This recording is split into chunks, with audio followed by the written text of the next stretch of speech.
নাফরমানের কলিজার সাহস থাকে না।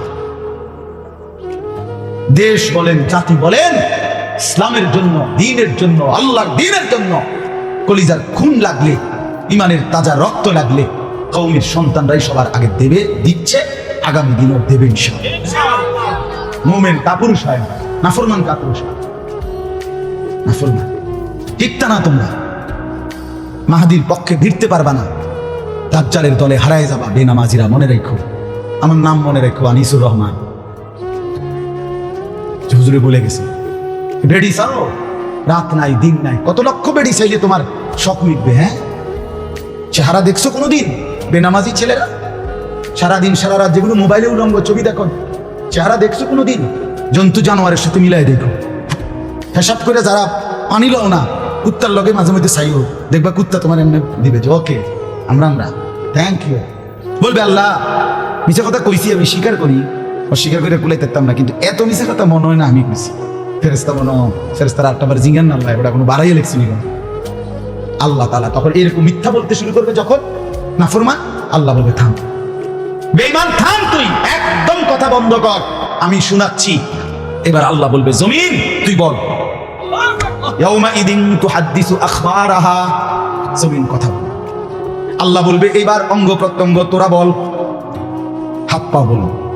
আল্লাহ বলবে ডান কাদের বাম কাদের ফেরেশতা এবার তোরা বল, তারাও বলবে। কয়টা বলা হইল? তিনটা। জমিনও বলবে, দেহের অঙ্গ প্রত্যঙ্গ বলবে, ডান কাঁধে বাম কাঁধের ফেরেশতাও বলবে। আল্লাহ বলবে তিন গ্রুপ, তিনটা সাক্ষী বললো, আর লিখিত আমল নামা তো দেখলি, চারটা হইল। এবার আল্লাহ বলে নাফরমান, আমি তো আল্লাহ নিজ চোখে কুদরতি ভাবে দেখছিলাম, এবার আমি বলছি শোন, আমিও তো দেখছি। ওয়াকাফা বিযুনুবি ইবাদিহি খাবীরাম বাসীরা। আল্লাহ বলে আমার বান্দার প্রত্যেকটা গুনার ব্যাপারে খবর রাখার জন্য, দেখার জন্য আমি আল্লাহ কাফা, একাই যথেষ্ট। যদি ফেরেশতা নাও লিখতো তবু আমি বলতে পারতাম, যদি অঙ্গ প্রত্যঙ্গ নাও বলতো তবু আমি বলতাম, যদি জমিন নাও বলতো তবু আমি একাই বলতাম। পাঁচটি সাক্ষী হলো, এক জমিন, দুই অঙ্গ প্রত্যঙ্গ, তিন ফেরেশতাদের জবান, চার আমল নামার লিখিত কপি, পাঁচ সরাসরি রব্বুল আলামিন বলবেন। এরপরে আপনি পালাবেন কোথায়? আল্লাহ, আমার ভাই, আল্লাহর কথা মনোযোগ দিয়ে শুনতে, আল্লাহর কথাকেই প্রাধান্য দেওয়া উচিত। শুধু ব্যক্তিকে প্রাধান্য দিলে বরকত হয়, বরকত হয়। আপনি শুনছেন, ভালো লাগছে, এবার সুর ভালো, এই হুজুরের কথাটি ভালো, হে হুজুরের শিক্ষাটা ভালো, ওই হুজুরের হুঙ্কার ভালো, হ্যাঁ, কিন্তু আমনে এতে করে পরিবর্তন হবে না। পরিবর্তন মূলত হুঙ্কারের মধ্যে, পরিবর্তন আল্লাহর কোরআনের মধ্যে, পরিবর্তন মূলত সুরের মধ্যে, পরিবর্তন মালিকের কথার মধ্যে। এই জন্য আপনি লক্ষ্য রাখতে হবে, আমার জিন্দিগির বদদানতা, আমার জীবনটা পরিবর্তন হবে।